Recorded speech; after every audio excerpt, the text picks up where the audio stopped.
Greetings, gamers, and welcome to the 220th live stream for the Misfit Gaming Studios. I am your host, Vortex, and this is D&D Discussions. On today's episode, we are once again going to double down on our review process today, and we are going to get through two reviews, both submitted by Desmar Sama. First, we are going to start with the new race, Otterkin, which is going to be a playable race, and then we are going to end with a new background called the Anarchist. I'm actually really excited for that one. We don't see a lot of backgrounds, and I think this one has a lot of potential just based off the name alone. So join us for yet another round of reviews, and let's find out what Des has for us today. Boom, let's go. And that should already do it. Yes, exactly. That already happens automatically now. I don't have to do it. I guess the update on the word on the street is you are going to be getting that figured out soon too. Yes, indeed. If all goes well, I'll have my nice little green screen back here so I can join you in the void. I think that'd be kind of dope. Excellent. I'm here for it. And the cool part is once we get to that stage, and we get them dialed in, yeah, it will open up a lot more opportunity for the cameras, because then I don't have to shrink them down so much. So we'll actually be able to like be semi-interacting with the background too. So it'll be a lot of fun. Yeah, that'd be very cool. I'm really interested too, because a lot of people, what you'll see is like right where the camera ends, or right where, you know, like the frame ends, is where they'll put like the edge of the camera, like for a table. So it's just such a harsh stop, like behind the table, but it's the camera ending. Yeah. But I'm wondering, the cool thing is there should be a way where if I get someone to make like the background art, but we have something we want to be behind, I should be able to have them extract that, make two different files. So one's the background with the transparent part where the foreground would be, then we would be on top of that. So it would be part of our green screen. But then I should be able to put another layer on top of the camera that is that foreground. So we could legit be behind the foreground as if it should be. Because if like the foreground, say, is a desk, you could make the below the desk transparent and the desk not transparent. But then in the background photo, just the desk is transparent. Yeah. So it looks like I'm in the background, but the desk is in between me. But when I go behind the desk, you can see underneath that I'm still there. Yeah. No, I'm like thinking about ways that if you go green screen, how we'll be able to make a little bit better of a background for us that's a little bit more interactable, or at least, you know, something that looks a little bit nicer, and that we can still have chat, you know, sure. Here, right here in the center, which would be nice. I want to have chat still like be able to compile in the center, but it would be nice for us to like have a reason to be floating out here, you know, in nothingness. Weird question. Is there a way to reverse chat? You know how chat comes like up from the bottom? Is there a way to make chat like flow down from the top? Yeah, I mean, we could do it that way if we really wanted to. It would definitely be uncommon. Sure. Just curious. But we could do almost like a Tetris thing where it would just look like it's like, that would be kind of interesting. But that'd be kind of dope. All right. Is Des here? Has Des showed up yet? I don't see Des in our chat yet. I saw someone Hoilepa show up, which, you know, definitely excited to see everybody. Thank you so much for joining us yet again for another good review. Two reviews, actually. We're going to be doing two reviews today. Fantastic. I don't see them online right now. So hopefully they get here. Hopefully they get here before we get started. But okay, we'll give them a couple minutes. I know that, you know, that we don't normally do two, so we'll give them a couple minutes. Almost choked on my water there, but we'll be fine. I'll live. I promise I'll live. I think. But yes, I'm excited now that we're able to tackle more. I think doing two is going to be a great option, and I think doing something like a race and a background back to back are fantastic. They're usually the smaller, quicker ones that are a lot easier to get through without as much tangency. True. I will say we're gonna have to up our intake from our viewers. So I mean, Soul. I mean, that's fair. You know, they, you know, all of these people who said that they had so much going on, and you know, we got to see it, man. Like, we love it. Like, I've got a in the past, I got a big like book from Des. I got a big assortment of stuff from Pokeniner. I got a pretty decent list from Hecate actually as well with his ice-bound stuff. Like and so like there've been a couple of like what do you call them, assortments, collections of submissions that we've received that have been really really fun to go through. But yeah, Oh, I'm hoping that there are either more people out there or the people that are out there have more of those. So, because I'm not gonna lie, I love all that stuff. It's such a good time. Wait, where is it? Hold on. It's not that. I need. Wait. What is? I thought I had fixed YouTube chat the other day. Now I have to figure out how. Oh, to where you could, yeah. Fair enough.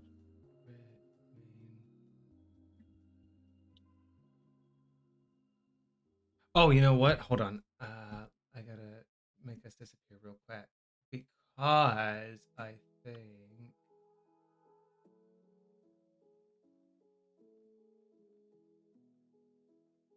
Haven't submitted anything recently because of how busy I've been.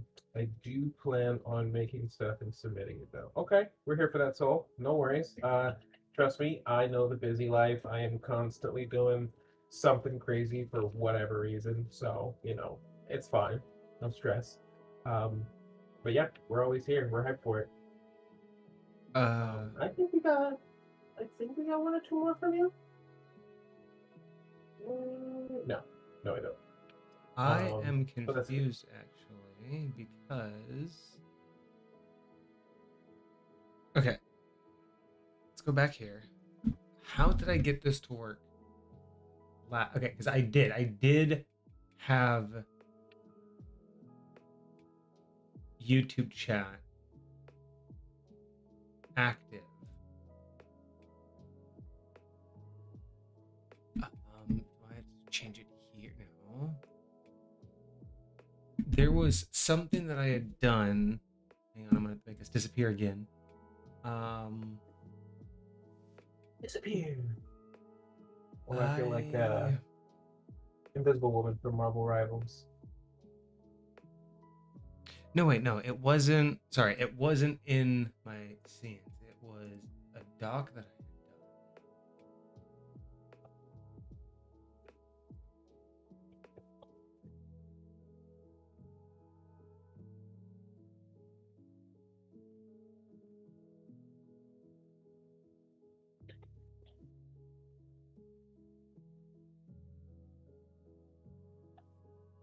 So wait, what? How was I able to?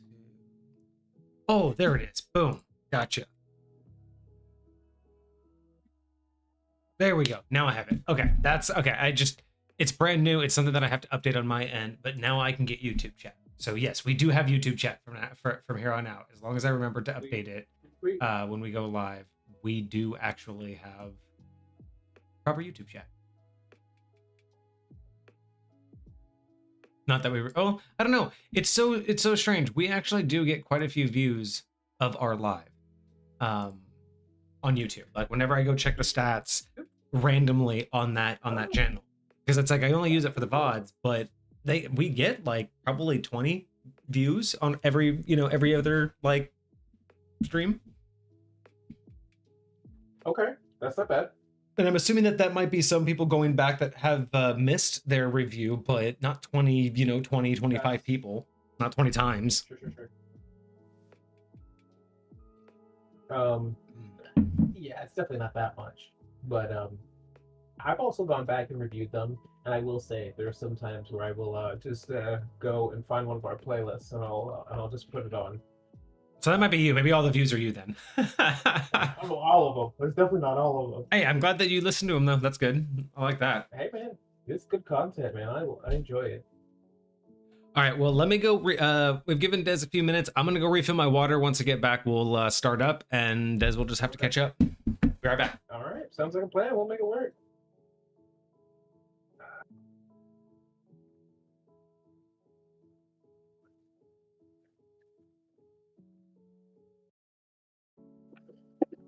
But yeah, I definitely hope Des is able to make it through because I'm really excited for their work. This collection that we've been slowly working through. They've given like a large list of playable races, backgrounds of what was the first stuff that we were going through from Des. Well, let's figure a filter for that. I know. Holy moly! All right, here we go.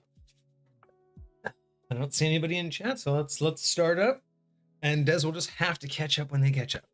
All right, let's move over here. Let's get everything set up. Subclasses. They have four underneath.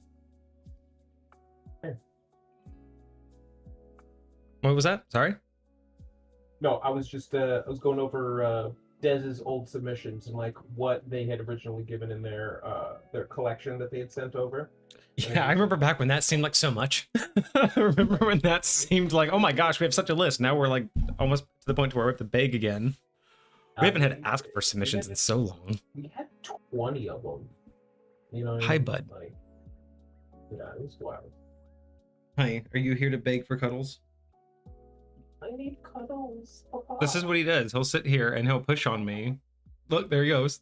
There he's just trying to push his way onto cuddle time. Yeah. Let me in. Let me in. You see this? It's so funny because all we see is just darkness on our end.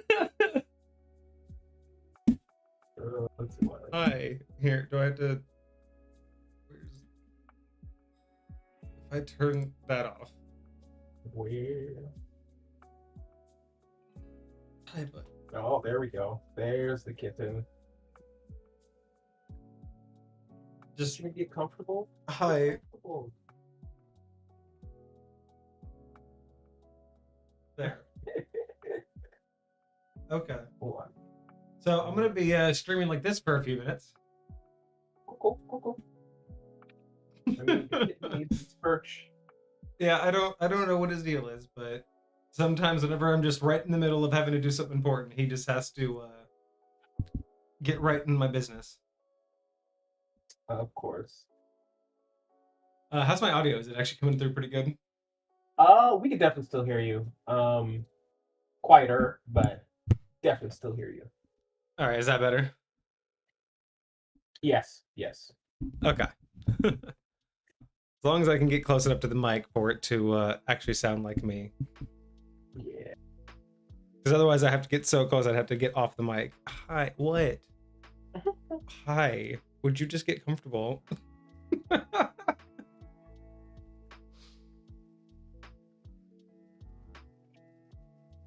Wild.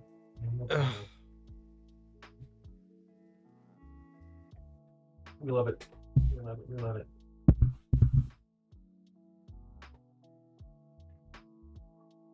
Ugh. All right. There we go. I'll just do this.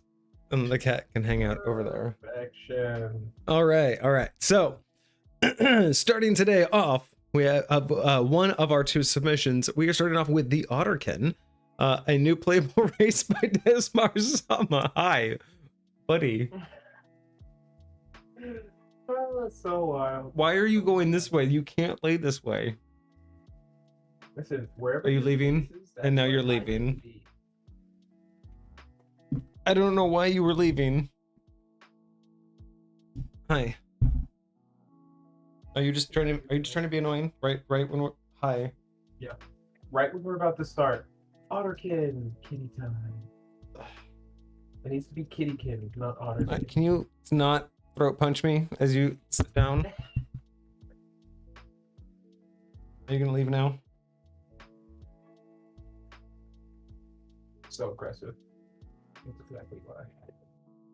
What are you doing? This fucking cat, I swear. I don't think the cat knows. What do you want? Do you want to cuddle or not? You were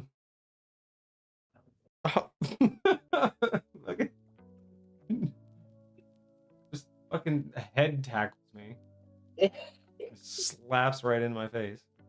Hi. Such aggression. Okay, goodbye. That's what Jesus people are Christ, really cat. here for. It's kitty time. Hi. You just have to rub up on everything right now. Marking my territory. It's lovey time, not cuddle time. Hi. What you doing? Are you just trying to beg for food?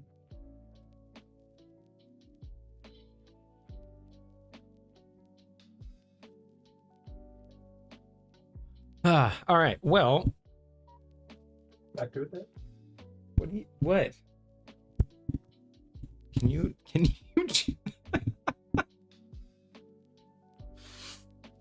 Hi. What are you doing? You can just lay here if you want. There. Just lay down on my desk. You need to get one of those those perches like Vixie has. Right? That's what he needs. On the desk bed. Yep. All right. Well, You ready? You got the one up by the window. yeah, but he doesn't want that right now. There. All right. So, as I was saying before I was so rudely interrupted by you, we have Otterkin, a new race by Desmar Sama, and as always, we will start with the description. Initially thought to be nothing more than folktale of fishermen, the Otterkin were obviously a very secluded people, living in jungles near rivers, coastlines, or anywhere in general with an abundance of fish and other ready food in the water. All right, so I like that, kind of giving it a, I like giving that kind of lore that no one really believed they were there. Great little start. There's a lot of things that ended up starting that way. So this gives me vibes that it's kind of a offshoot of how merfolk would have been created over time, just little descendants of different variations and different adaptations. I mean, you call it Otterkin doesn't necessarily mean, of otter descent, but just the evolution of merfolk adapting the same way that otters did, right? Convergent evolution or convergent evolution. Whichever one that is, where multiple things go the same route. No, I get you. I don't remember that either. And this is why I also really like, this is actually a good example of why I like the utilization of gods to explain new races, like why I actually appreciate it, because instead of having to have a natural reason for things to happen, in the sense that a god could have looked at, otters, seen the adaptations, and said, hey, merfolk, I want to manipulate the merfolk in such a way that within a generation or two, I will have merfolk that are more like otters because I want to migrate them into an area. I find that to be a much easier explanation sometimes than having to change out the entire world history to be like, oh, well, merfolk slowly wanted to navigate into these waters, which they weren't great for, but some of them survived and then bred, instead of usually, because sometimes it's easy to do that, with like the natural beasts, like with the natural animals. But when you want playable races, it's sometimes difficult to make that giant story. But if a god steps in and says, hey, I'm just going to make a section of merfolk. And if you think about it, that also makes sense for when you have those stories about the outcast, right? The people who were born in a culture that stood out because they were different. What if that's just the start of the god's hand in the first 2 or 3 generations of creating the new race? So they needed that mutation. They needed that outsider to leave, to go somewhere else and to propagate that new species that they created. How viable would you say combining those two explanations would be, in the sense that, like, yes, maybe there was some physical or biological evolution that occurred, but also that was spurred on by the intent of a god. So well, that's the point. That's kind of what I mean, is like that, it's easier to do it that way than to explain. I thought you were talking about a god's just literally creating it, saying, hey, I want it, so all those otters over there, they're now awakened. No, and that's my point, is like, it's easier to explain that when a god wants to create something, instead of it just poofing into existence, because then you have no history of it.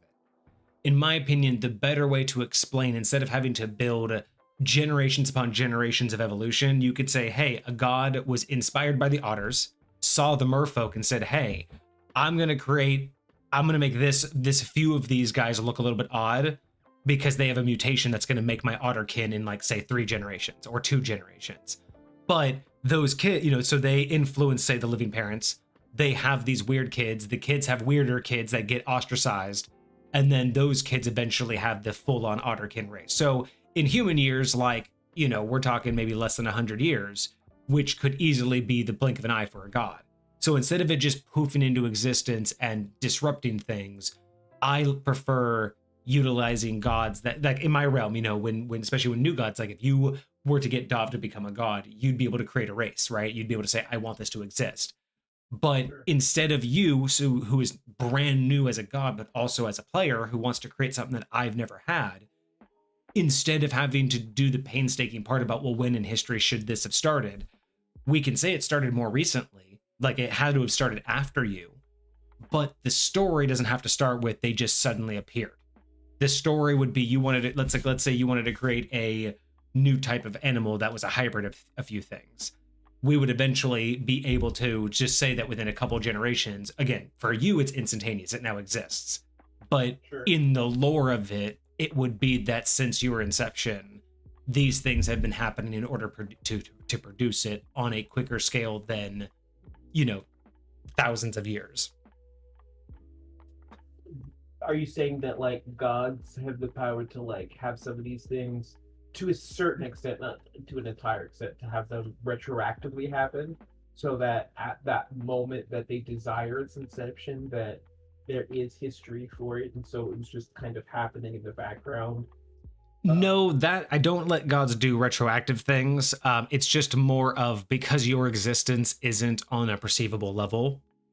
The idea that once you become a god, if you wanted to do something that took 100 years, like, unless you wanted to immediately do something in a current campaign, like that just happens to you. Like to you, it's instantaneous because you don't live on a time scale that really matters anymore. You have to sit around and wait for it, technically. So it's not like you would be able to get, unless you dealt with like the god of time, it's not like you would be able to create something as a god to have Dovd interact with or have Dovd have anything to do with, like, you know, retroactively. But the idea that you want to create something, it will immediately, upon you wanting it, the player, it will exist in the world. But from the people who interact with it, like I wouldn't just have it poof exist right in front of, say, Vixie's character Ness. Like you wouldn't be able to create something and it just goes poof, it's right in front of her. But immediately it is playable. Like you'd be able to create a character and play with that thing, and then that would be within the time frame that it would have taken. Like if for instance, like say, this is again very hypothetical, none of this is actually going to occur. Vixie's in the middle of the thing that she's doing, right? She's about to come upon this thing, and say that's going to happen in 10 days, right? Say if I wanted to create something that existed in the world, we'll say for instance, just for purposes of what we're talking about, it was a race, right? Mm-hmm. And say like I wanted to do something like what we were talking about, like we're combining two different things. Maybe it was Otterkin, maybe it was something else. Say I wanted it to happen and I became a god, you know, with the power to accomplish this after 5 days. So there's 5 more days until this actual event occurs. So then I go to say, hey, I want to create this.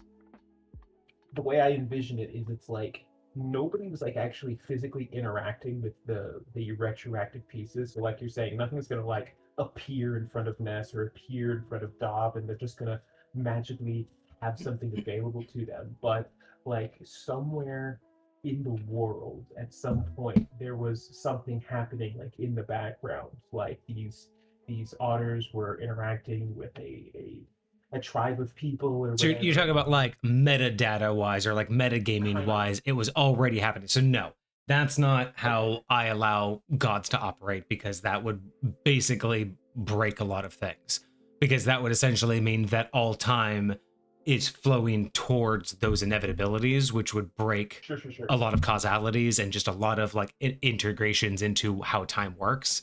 Because again, that would just assume that everything that's going to happen is already being worked on. And now granted, you could say that's what the prophecy is all about, but the prophecy in and of itself is something to figure out what that is, right? So For sure. I would not say that that's a good analogy to it. So here's I guess a better analogy, because this is something that you haven't really gotten into much, and actually we should probably change here because it's gonna be a little bit of a high point disclaimer, high point history, whatever. So in the sense that what you're talking about now, if you were to become a god, like let's say in that same time frame, like within those 10 days, right? And you wanted to enact that, there is nothing stopping you with your power to just poof 100 of those animals right there for their assistance, or even a single one of god, like you could just make one, right? There's nothing that stops you from that. When we talk about creating a race, that usually is not like a single one. Like, you know, if you're a god, you can just say, hey, I have this mount that I created and that's my mount and does this thing. Like, that's not beyond your power.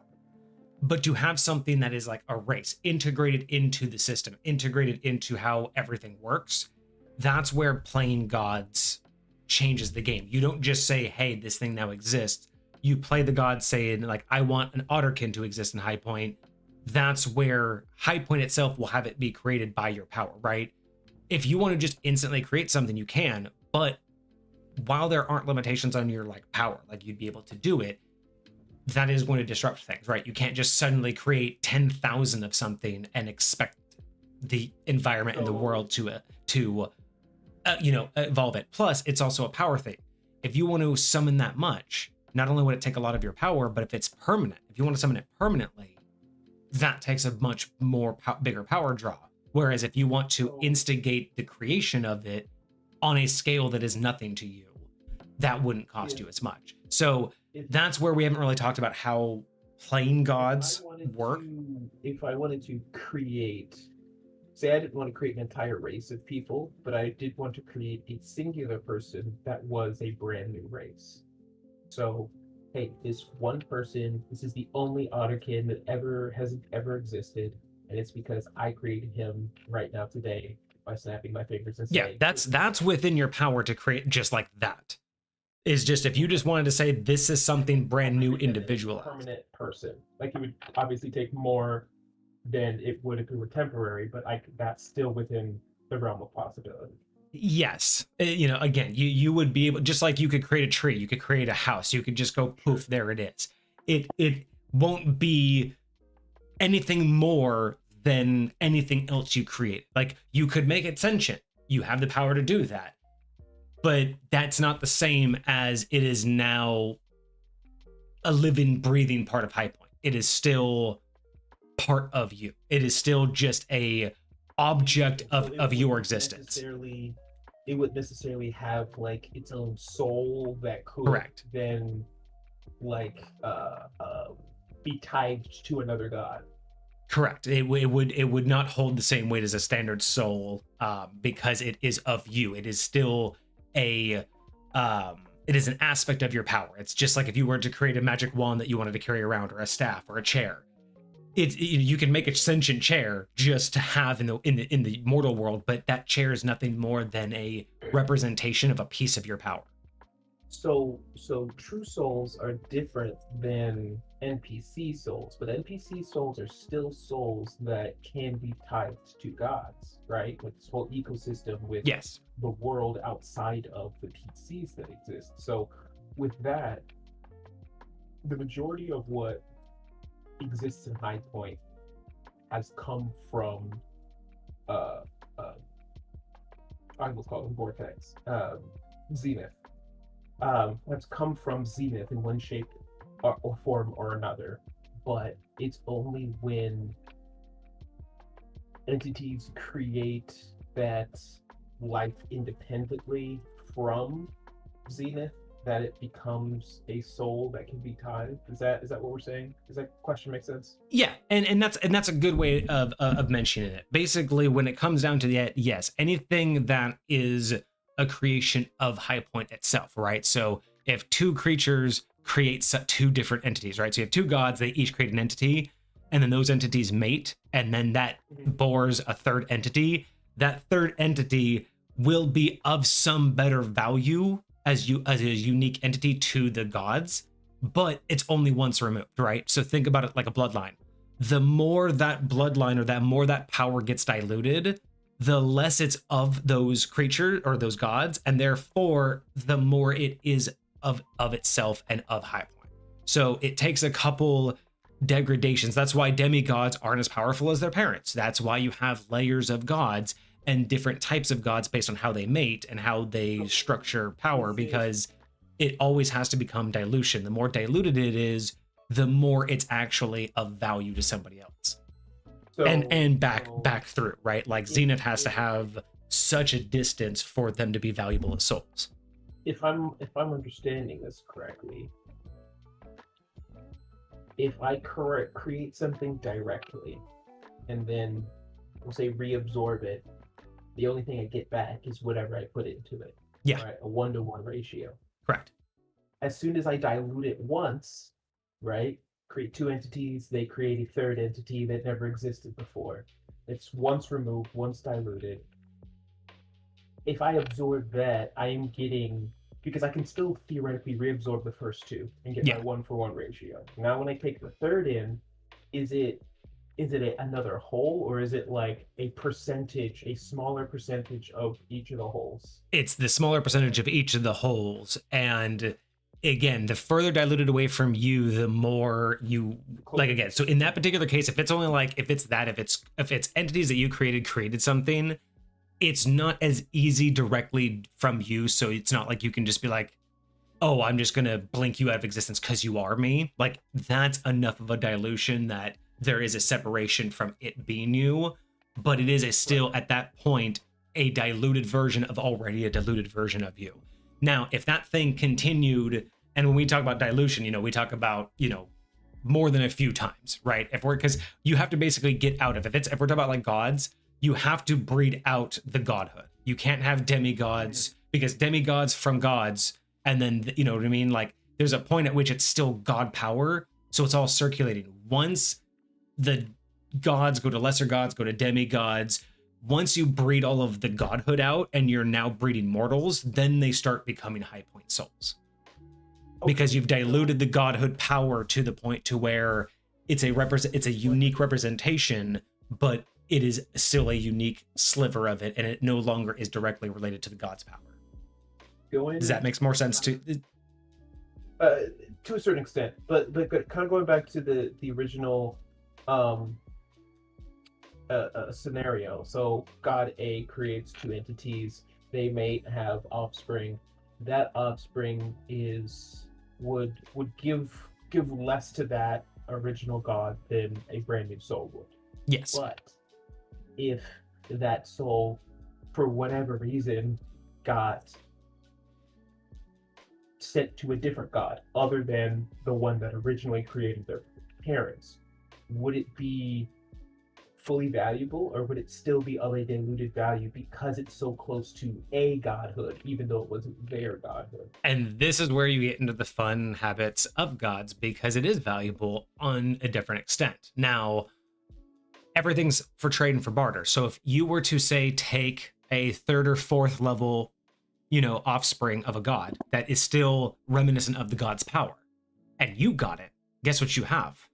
The equivalent of that god's power. If that god is more powerful than you, it is the ratio of how much more powerful. So if you had a third generation Zenith, offspring, that is way more powerful than a third generation from a just regular everyday god.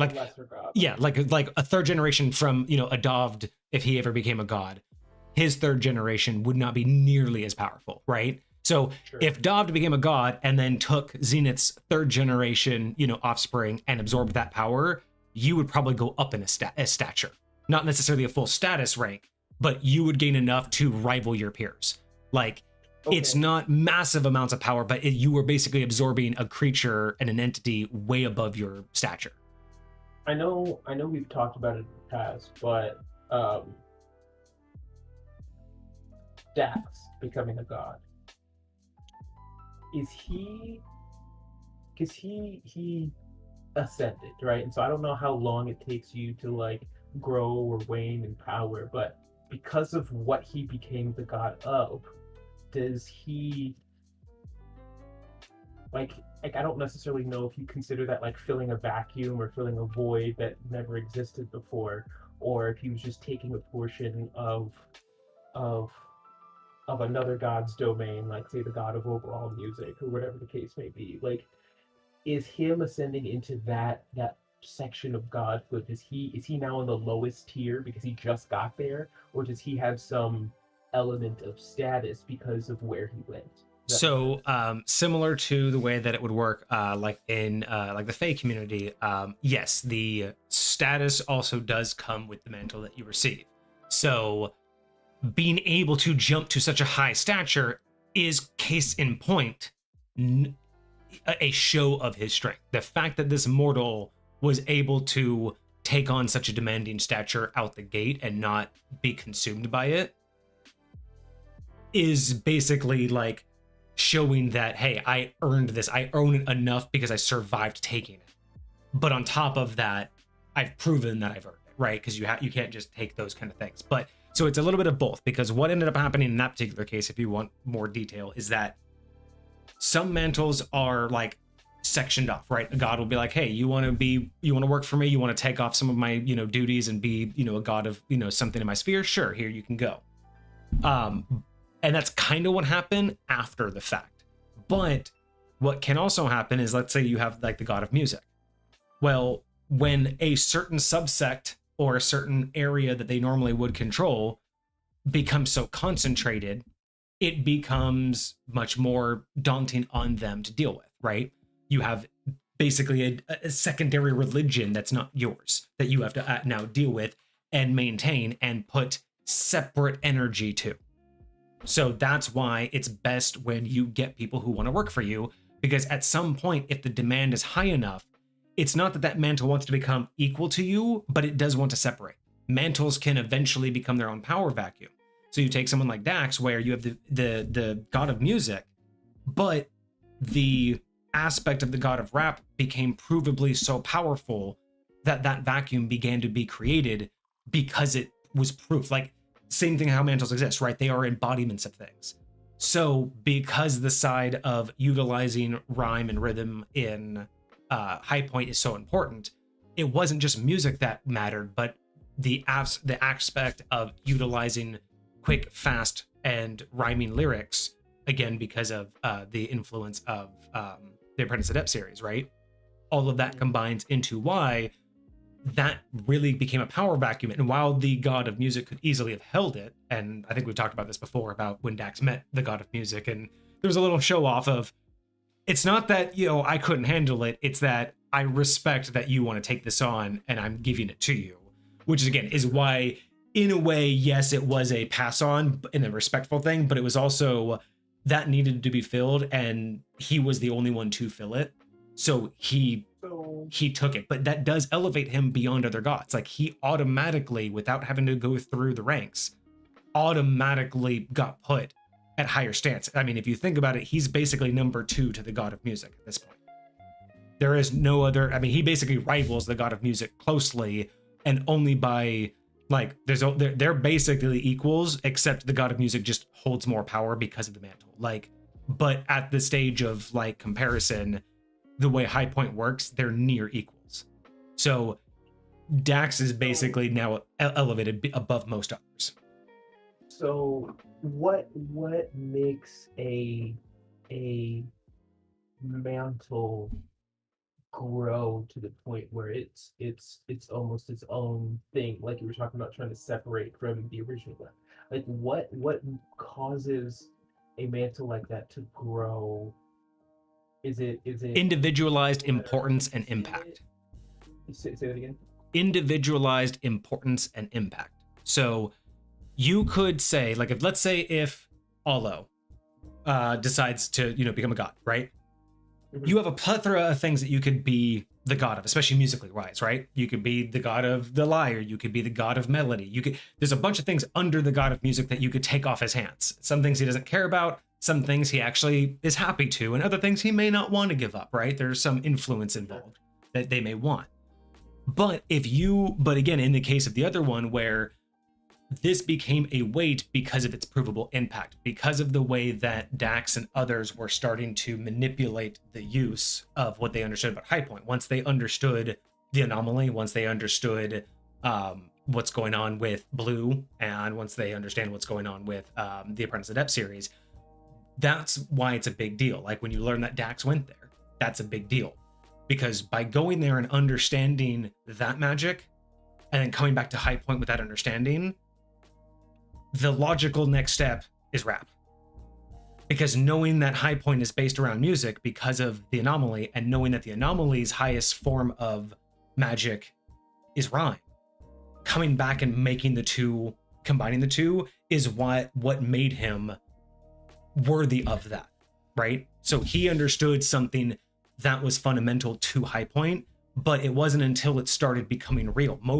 Most of the gods, especially Zenith, didn't think about it. They didn't want that to be a thing, right? It wasn't something that they created out in the world. But once Notice happened, that potential, right? The potential started to build, the use of it started to get proved, and that vacuum started to grow, because once something's there, remember, the mantle only exists if it does. Once it started to actually exist, the mantle is only as equal as its potential, and it immediately showed potential beyond most others, which is why it immediately became a power vacuum.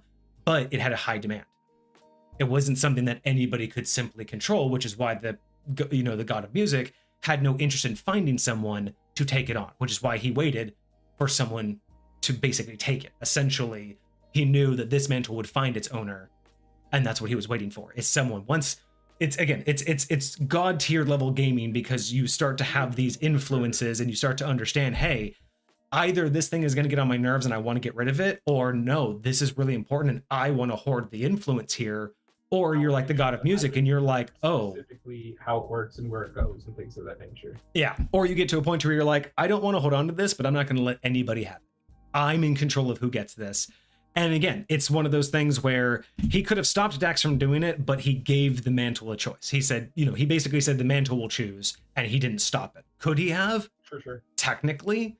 But even he would, but when I say that they're near equals, he would have had to actually fight the mantle itself not to go. Like, he would have had to fight to hold it back. So again, it's not always, just because you're a god doesn't mean you always have all power, but it's understanding how you use that power, how you influence it, and how you use it to influence is really what creates your stature as a god, right? And knowing how to build that army. You could be a god who just lets any lesser god come in and take care of stuff.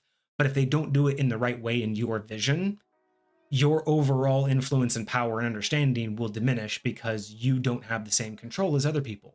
There are some gods who have absolute wiretap control down to the smallest minion, where every last decision is basically curated for their vision. And people know that. So dealing with that god, you know what they're capable of.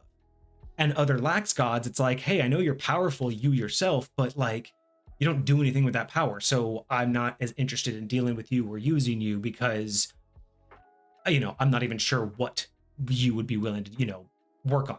So that's the kind of thing, right? And then obviously, if you're not really paying attention, it's easy to get usurped. It's easy for someone to come in and be like, I could do your job better.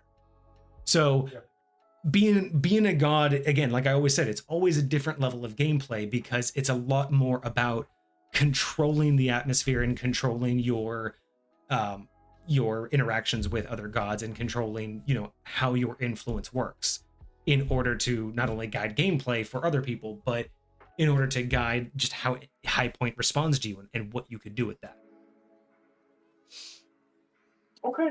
So in High Point, wizards aren't rappers, but there is technically, I went over this in High Point Histories a long time ago, but with my special classes that I made for High Point, like the dedicated ones, there is a special tier of bard that you can become. If you choose the bard class, after level 10, you have a chance to take a different path with bard, and that path will actually be more powerful than any major wizard in the realm.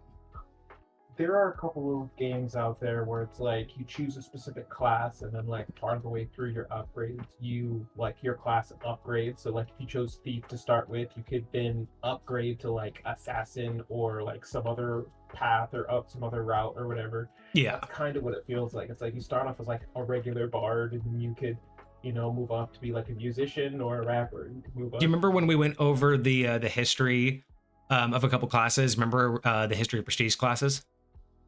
Yeah. It's modeled after that. It's how the old prestige classes weren't a class themselves. It was a combination of things that you could do to then unlock it. Prestige classes were like additive, so you still have all your old stuff. It's just, Yes. you just add this other stuff on top of it.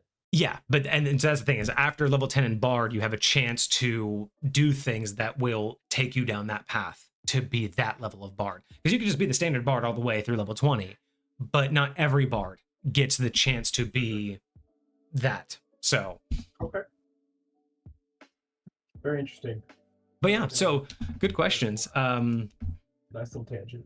But yeah, so going back to your idea for the Otterkin, it's like, yeah, you can just blink into existence things, but if you want those to be completely separate from you, you could theoretically just say, here's 10,000 of these things I want to now live. I want to separate them from me. They're no longer mine. I can't reabsorb them. They are unique entities. Technically, there's nothing stopping you from doing that, except other gods would probably be pissed. And that's where, again, that's been used, unfortunately. Wait, why would they be mad? Well, imagine if imagine if you just took 10,000 bears and released them in Tahoe National Forest. Or you took 10,000, like African lions and dropped them into Yosemite National Forest. It's just, it's the sheer idea of if... It's going to be hostile, right? No, but just the point of if you did that, if you just dropped that much into any area... Woo! 18 months, thank you. Hecate, what up? Welcome. Let's go. Let me get you your points there too. But yeah, so it's just more about like ecosystem. If you create a brand new race and just drop it anywhere, any god paying attention is going to be like, whoa, wait a second. First off, that's 10,000 new bodies. That's 10,000 new unclaimed souls. That's now 10,000, mouths to feed. That's also 10,000 things that are just now structurally there. It's just one of those things where if you put it into the world, someone's going to notice, and it does disrupt the flow. Now, if you go around and, even if you were to sprinkle it, right? If you say, well, I'm only going to put one every so long, it's like, but in a god's mind, it's not about physical distance. It's about disruption of you're putting it into, imagine like a pool. You could drop a few things into a pool just with an eyedropper and it could contaminate the whole pool, right? That's the way the gods think. So it's more or less, if you wanted to do it, you have to understand the repercussions. Now, the fun part about repercussions is that that's not only been used for distractionary purposes and starting wars, because there have been gods in the olden days that would do that. They would just plop down some stuff and expect, and they wouldn't do it like, oh, here's a new race of orc warriors. They'd be like, hey, here's 100,000 new breed of rabbits in this area that's really big farmland for another god, forcing the god to bring in reinforcements to mess with the rabbits. And then a couple of those can start a war. Like too much of, you bring in people to kill the rabbits, but then that looks like troop movement. And so now you start a war. And that's where some of the fun comes for some of the races I have in High Point. That's actually some of their backstories, is they were created for a purpose of like a god war, and they survived. They weren't supposed to, they were supposed to be fodder. And now their race actually still exists. Like that's another background way of being able to bring new races to the world. I have this idea of, because I'm assuming to do this, it's going to actually take power from a god. Always. What if, and this might be aggressive, like, because this would take a lot of doing, a lot of planning. But if there was a god that was like whispering in the ear of a mortal of like how to become a god, and this mortal somehow reached godhood, but their only purpose in reaching godhood is once they reached godhood, they were going to expend all of their godly powers to create a race that populates the world. Like that does exactly what you're talking about. Say I drop, 8 million entities, so right, fully separate them. Now the question would be, would that lose his god status, or would that kill the entity? Like, would that entity could do both? Could do. It depends on how they do it. So it could do both. It could blink them out of existence if they go the full route. If they were to do it in such a way that that bypasses all of their restrictions and uses up every last ounce they have, similar to like a mortal using soul magic, then yeah, they'd blink out of existence. They could quite literally just dissipate all of their energy out, and their consciousness would go with it. But more often than not, because that takes more knowledge than most gods have access to, more often than not, that would result in them just losing their godhood. And if their bodies survived, they'd be reverted back to a mortal. So that would be my question. Is like, okay, you do all this, all the other gods get mad about it. Now they're just mad at a mortal, or they're just gonna smite that mortal, but the damage is done. I mean, damage is done, but they'll smite the mortal, they'll go after the creation, and then they'll go after the mastermind. They'll find out who did it, and they'll go after the mastermind. So that would be the thing. Is just like if the mastermind can hide the fact that they were the mastermind, like fully disconnect themselves enough, you know, maybe them whispering in this mortal's ear they were using a proxy the whole time, or they were using like, and you basically nailed it. That's exactly what playing as a god entails. Like, that would be, if you made it to godhood, that would be the stuff that you would be dealing with or trying to do yourself. You would try to figure out, you know, which gods do I want to side with and which gods do I want to go against, and then you would gear your gameplay towards what are you going to try and do. Do you want to have a gaming session where you're helping a god? Do you want to have a gaming session where you're going against a god? And that's the kind of stuff that you would try to figure out. Do you work via proxy and then we do dice rolls and you wait some time? Do we do it directly where you make an avatar and then you go down into mortalhood and do things kind of like a traditional gaming session, but from the mindset of you're doing this, you know, on a much bigger power scale? Because that's always kind of fun, because when you make a avatar as a god, you basically create one from scratch. So it's kind of more the closest you'll ever get to 5e in high point, because if you ever want to create a mortal avatar, you just be like, hey, this is what I want to create, and it's 2 spec. So it's like, I want an 18th level archer with this equipment, and it's like, as long as as long as it's within your power, you're just like, boom, that's what I am.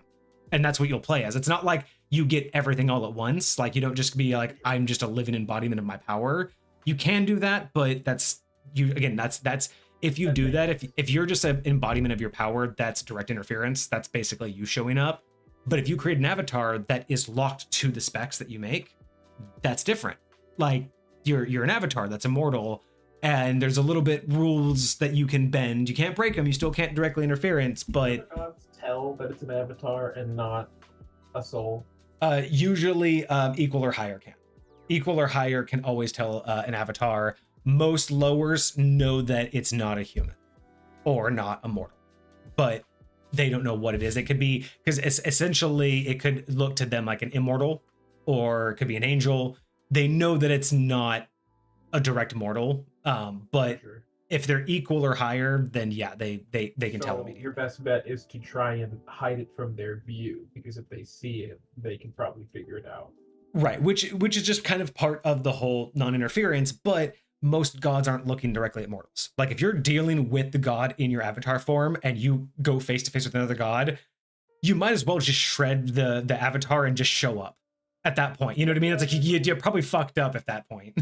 if for the example we were talking about, like, if I created an avatar that is going down to like whisper in this mortal's ear to try and get him to become a god or whatever, right? And these other gods that I'm plotting against have the ability to look down upon the earth and like see what's happening. Like, now granted, they're not often going to be looking at that specific person at that specific time or having this conversation with that specific, you know, like that's hard, but like it still could happen. It's still like and it always could, and that's why to draw their eye over there. So it would be better if there was some way to, like, again, I don't know how effective or how possible. I mean, obviously it's possible, but like to kind of like blend or hide the eye, or put like a shade over like whatever's going on over here, so it just looks like nothing's happening over here. Oh yeah. Well, and again, there's ways to do that. Like, gods can't look into other gods, like sanctuaries. So if you want to have a meeting, just have a meeting in not that god's church, kind of thing, right? Like, you could easily hide that way. I mean, again, it's not like if the god just happens to look over at the continent, there's going to be a giant red beacon that says there's a god walking around. Like, it's more like, yeah, and it's not like if you're talking to one of their clerics, it's not like the cleric's going to get like a red flag, right? We're talking about like if you're in avatar form and you're like trying to infiltrate a place and the god themselves also happens to be an avatar or shows up just while you're there, it's one of those, unless you're both trying to do the facade that we're not gods, it's kind of just one of those, okay, I guess drop the act. Okay, what's up, man? Like, you caught me, I'm in here. Like, let's make a deal. Because that's always what it is with gods. It's always a deal. It's like, okay, you caught me. What do I gotta pay? What's the penalty? What's the deal? Let's work it out. You want a ransom? Let's go. Why does that remind me of somebody coming knocking at your island and plunder? All right, you're about to destroy me. Let's make a deal, man. Exactly. How you can take my shit. And that's exactly how I feel about, when it comes to gods, it's like more often than not, you don't run into each other until like much later in whatever it is you're trying to do. But more often than not, if you're just running around as an avatar, like you're not going to usually be dealing directly with the gods themselves unless you're trying to. But if you just go down, again, most gods are detached from the mortal plane. Like unless they're actively doing something, more often than not, they're dicking around with each other. So avatars are out all the time. Like there's always avatars out. Most gods have at least half a dozen out at any given time, if not more. It's that common? Oh yeah. Because it's, again, because gods don't have, but the thing is, like, remember, gods don't have they have the direct interference clause, right? They can't just go down and do stuff themselves. So it's one thing to give a cleric or a paladin a dream and hope that they get it right, or, give them a direct quest or whatever. But how easy is it to just get an avatar form and just go run around again just for fun and go accomplish something very specific?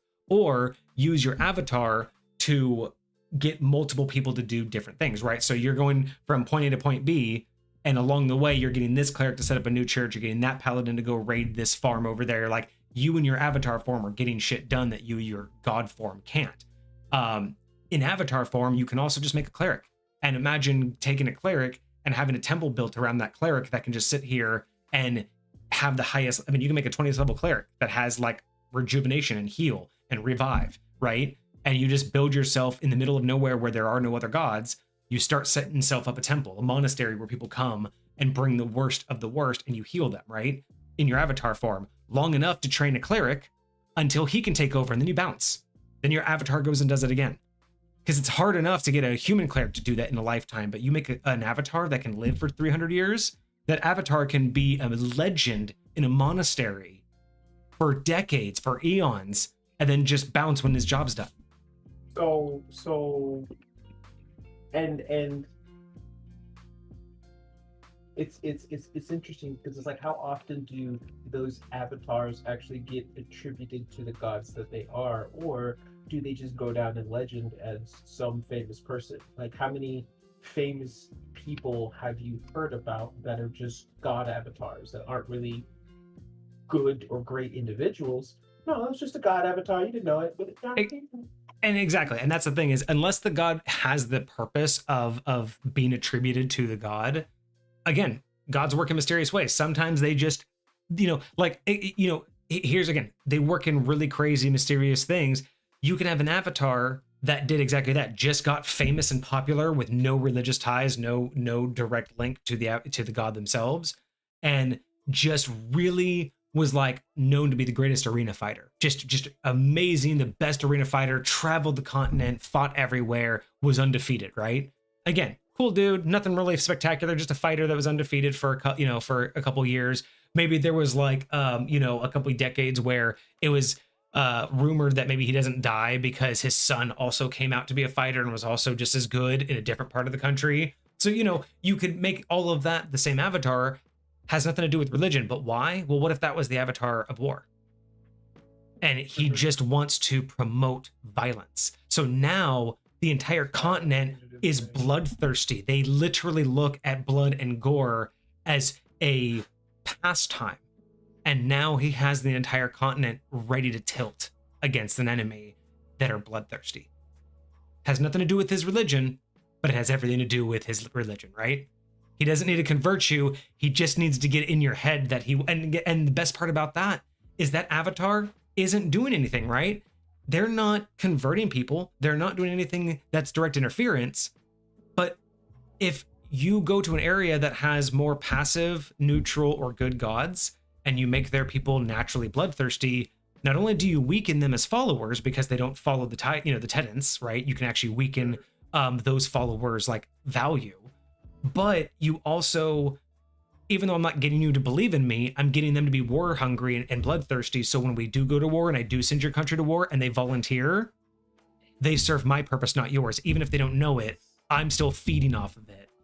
And I'm not taking your people. I'm getting your people to do my bidding, even without their knowledge. How much of a god's power is based upon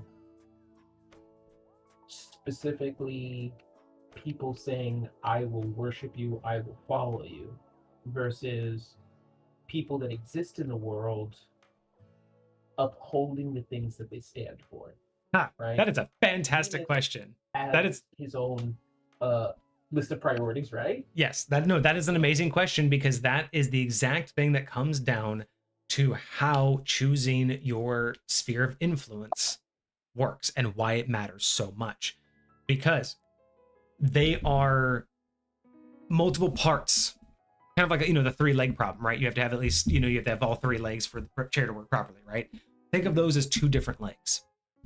One leg is in essence, the source of the power. The other is the potential, right? So the source of the power is the thing that exists, right? Mantles exist to be representations of things that are, right? Think about how the Eternals work, right? They are always going to be because there is always going to be.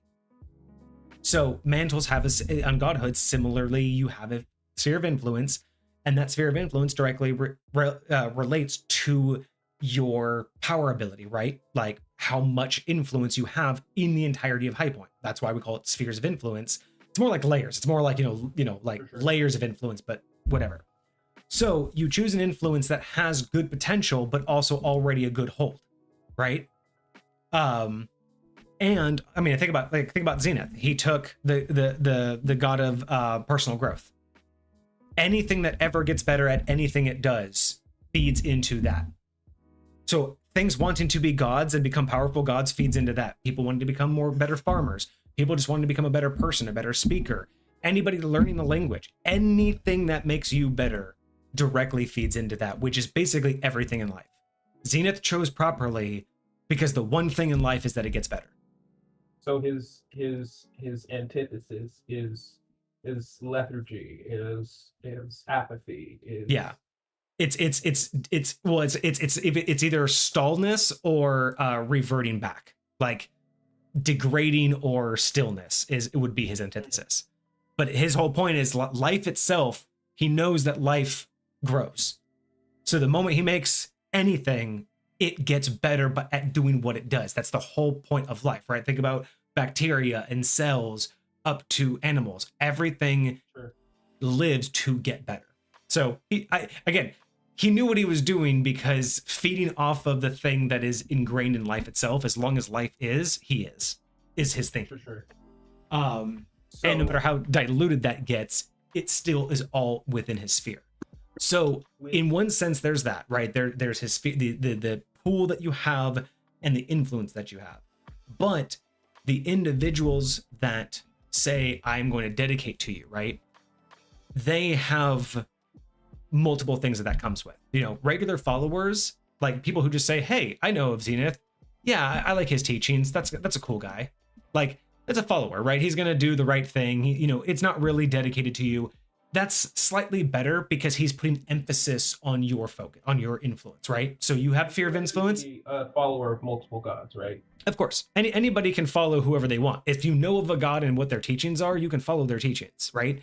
A general follower to someone who decides to is just whatever to people, right? All they're doing is putting emphasis on you. So if you say, I know who Zenith is and I want to do better in life for Zenith, you're just intentionally doing better things. Therefore, you're intentionally feeding him more. So it's a slight improvement, but not a lot, right? It's like a yearly raise at a job. It's not a lot, but it's worth a note. When people dedicate to you, actually like dedicate to a church and dedicate to your following, meaning they follow your tenets. Essentially think about like, you follow the Bible, you go to church. You're not a cleric or anything, but you are a dedicated follower, right? An acolyte, if you will. Again, not only is that more valuable, because they're doing things with intent, but it's kind of like that oath power we've talked about before. They're essentially willing their own potential powers towards you. So it's actually willfully giving up part of themselves before they die. So it's kind of like you're getting a piece of them, kind of like, again, why oaths are so important. Dedicating to a god is a mini oath. You're actually giving part of High Point to that god because you are part of High Point. And then again, they just do more for you. Usually they go to church, they talk to people, they convert people. They're just more important. Clerics and paladins, of course, they are the instruments of your power. So of course they're important for all the things that they do for you. And then beyond that, it's when they die, what level is usually the payout that you give them. If they just followed you, you know, again, they're probably just going to go to purgatory because you didn't know them directly and they didn't have a direct line to you. But hey, at least, you know, no one else got their soul. They're going to go just whatever. But if they dedicate to you, you're basically saying, cool, you're going to do enough that you're going to end up in my afterlife. Like, you've dedicated to me. The deal is that you've done more than the average person who believes in me. Therefore, I will give you a reward. And the higher up you go, the more you do, the better your afterlife becomes. But when you do that afterlife also exists in a place where your soul is now part of Zenith's power, or whatever god you went to, right? So when you die and go to that afterlife, that is them taking your soul's energy, and now it's part of theirs. So if you had an entity, a person that lived and they never spoke Zenith's name ever, never said anything about him, but they lived their lives so dedicated to his tenets, to what he believed in, like more so than the majority of his clerics or paladins. Now granted, he's not actively going out and doing missions for him like his clerics and paladins might be doing. He's not like listening for his like word, but like when it comes to like the way he lives his life, he is way more devoted to those tenets than the majority of people that actually claim Zenith as their you know, entity. What would the difference, like if we're talking about this as like a fuel source? Yeah. Or like is it like, it depends. So at that case, if you had someone who didn't dedicate, but different octanes of the yeah, same fuel. So usually in that case, again, was something else we talked about. If you have somebody who was more dedicated to the tenets, but didn't dedicate to the source, like, you know, followed the religion to a T, did everything enough to be noticed, but again, didn't dedicate themselves to the religion, that's where Reapers come in. Because at that point, you would send one of your Reapers out and be like, hey, go talk to them, give them a deal. And so when that person dies, when they're approached before they go to purgatory, one of the Reapers that work for Zenith would show up and be like, hey, I can take you here to purgatory. That's what you've earned. And I'm here to guide you there safely. But you've lived our tenets so beautifully that I'll give you options. And maybe you just get a choice to come to our side instead. Like, you didn't dedicate in life, do you dedicate now? And you can come over to us. And again, it's just an open offer. Or sometimes, again, like let's say it's like someone like paladin level, but not a paladin, they might get hired on as a holy warrior. Be like, hey, do you want to continue the fight? Were you ready to die? Do you want to continue living the same virtues, but just do it in the name of Zenith and do it in the afterlife? So there's a lot of different things, but if you've gotten to the point of being noticed, then yes, something new will be offered to you, but you have the right to be like, nah, I'm good. I did what I wanted to do for me. And then you just walk away. And what about I promise this is my last question. I know we got stuff to get to. I'm out here grilling you about something that literally has nothing to do with. Hey, people come here for the tangents, all right? Yeah, lightweight. And so if we're talking about like maybe I'm asking like before you die, like when I feel like a lot of what, and again, maybe this is the difference between power and influence, because it's like if these people that are living these lives are still alive, like your sphere of influence is literally having more of an impact because it's being Yes. upheld so fast. It's basically a free impact. You would view those people as beneficial to you. They are increasing your influence, which is why you usually want to seek them out. I mean, this is where a lot of gods will send out like clerics. Like when you think about like holy quests, it's not always about like, going and fighting someone. Sometimes a holy quest is sending a cleric and saying, hey, there's a man that lives in this area. Go find him. He is one of the best people that could teach our ways, and he doesn't know about us yet. So then you just go as a god, tell your cleric, go travel and find this person and convert them. So all they do is continue what they're saying, just add the word zenith to it. You know what I mean? Like, right. So yes. So those people are super important. They are basically free revenue in a sense. They're free real estate for the influence, but they still would be better served if they dedicated. Sure. And again, it's all about balance, right? So if they're out there, even if they don't know it, and they're teaching the ways of a god and they don't even know that they're doing it, it's disrupting to the point to where that god also wants to go protect them, because there's other gods that may get into their area and they're like, whoa, I don't want you talking like that in my area. That's an influence of a different god. And so now they may be in danger. So sometimes you just want to go protect these people because it's like, hey, I want you to keep doing what you're doing, but you don't want to be associated with me. That's fine. But I also don't want you to die because, these people don't want you to do what you're doing. Sure.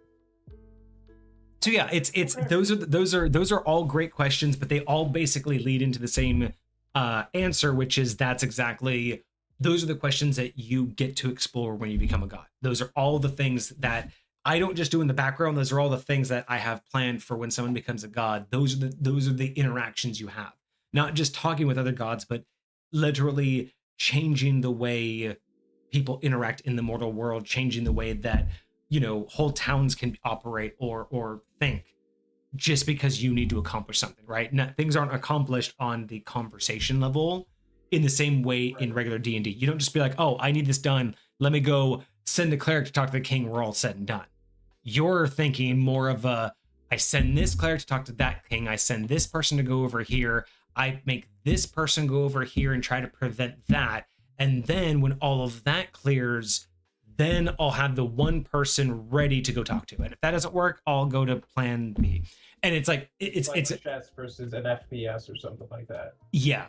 It's just more layered intrigue because you're having to deal with all of those moving parts. But you also have the aspect of trying to think about yourself, right? Because let's say you have gods you want to help, gods you want to go against, but you also have to worry about your own religion, right? Because you also mentioned, like, what's the difference between someone saying they believe in you and not? People doing your thing spreads your influence, right? Spreads your ability to be places and have influence and grow your potential power, right? And that has power within itself. The people that believe in you not only help feed that power, but they're also souls that are basically siphons for you, and then when they die, they're direct power, right? So all of that happens. But on another level, oh, I just had it. I hate when that happens. That happened to me all weekend long. Oh,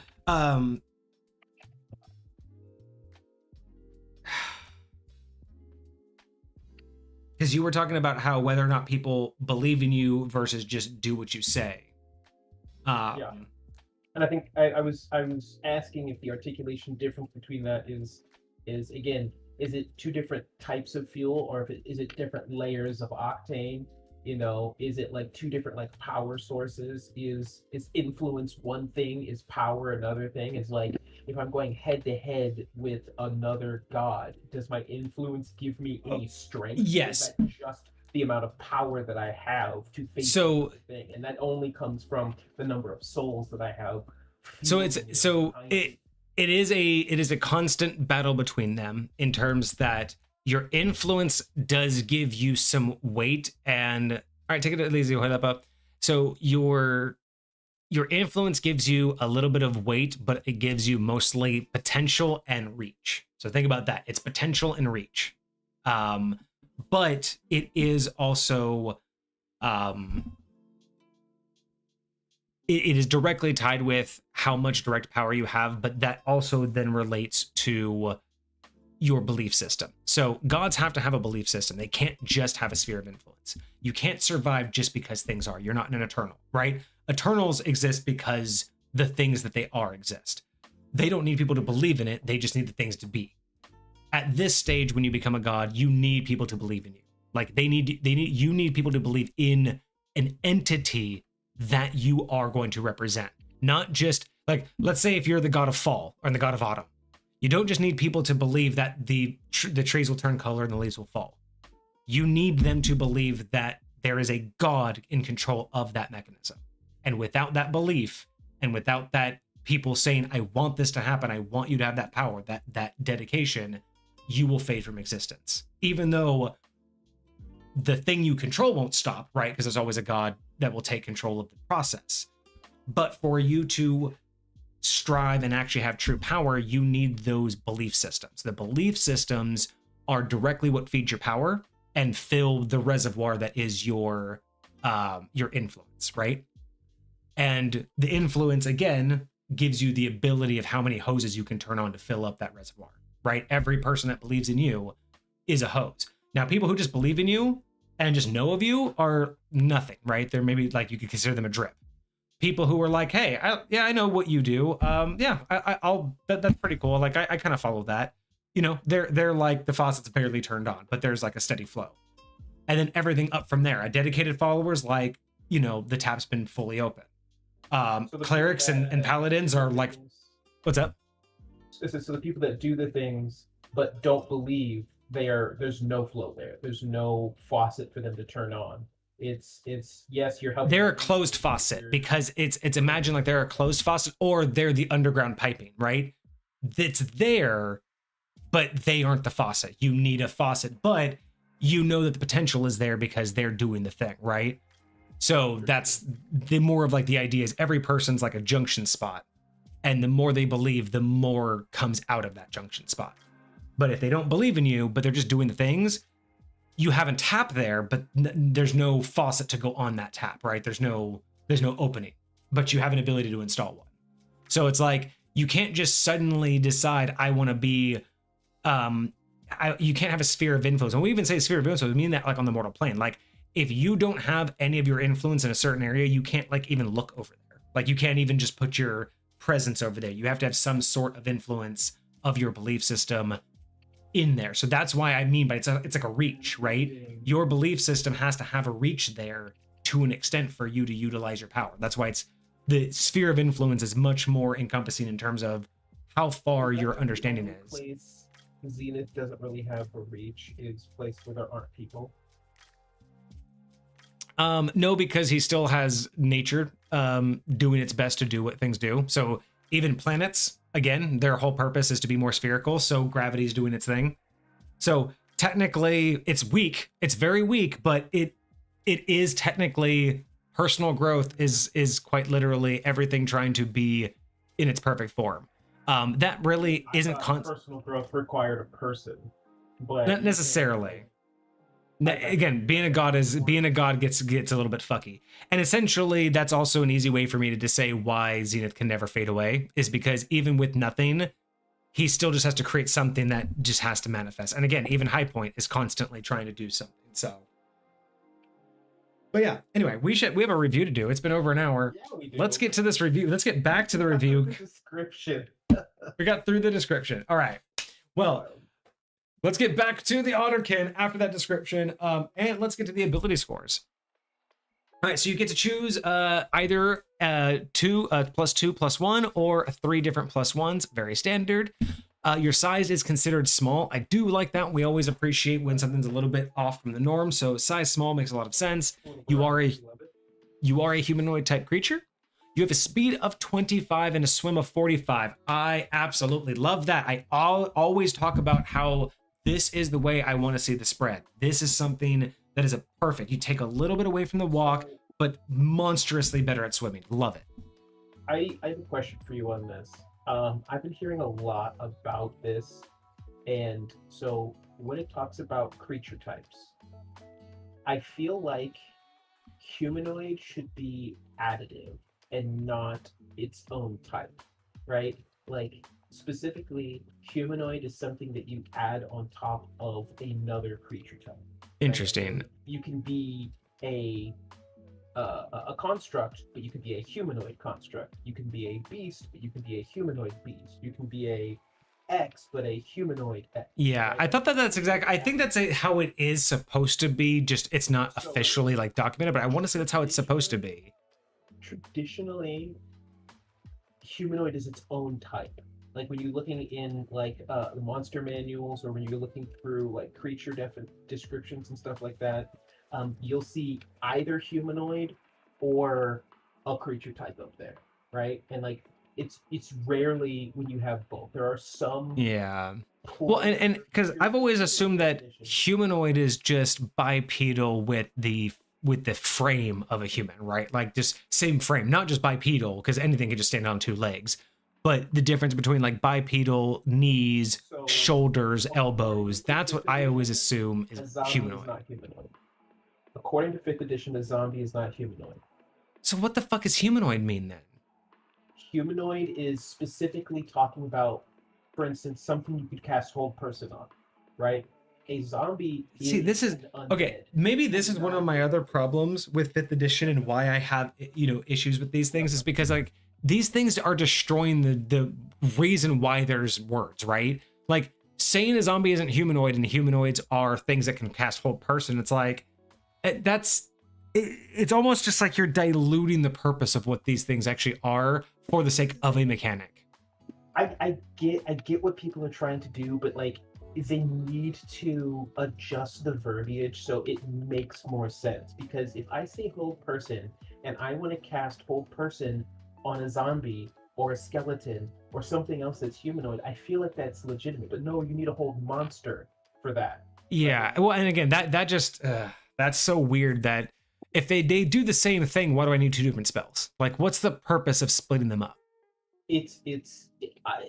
Again, apparently because the way you're gonna hold a medium-sized humanoid creature, it's likely different than if you were gonna hold a giant snake or a Tiamat It's magic. or Come on now. or Like it seems like they're not doing a good job at explaining it. So I agree though. I like the idea because when I think of a creature that's playable versus a humanoid, right? Like humanoid to me is something that you could easily mistake for a human in a costume. Like again, when you think of lizard folk, they're humanoid because you think of a lizard, so you think of the tail, you think of how the face should look, you think about how they walk.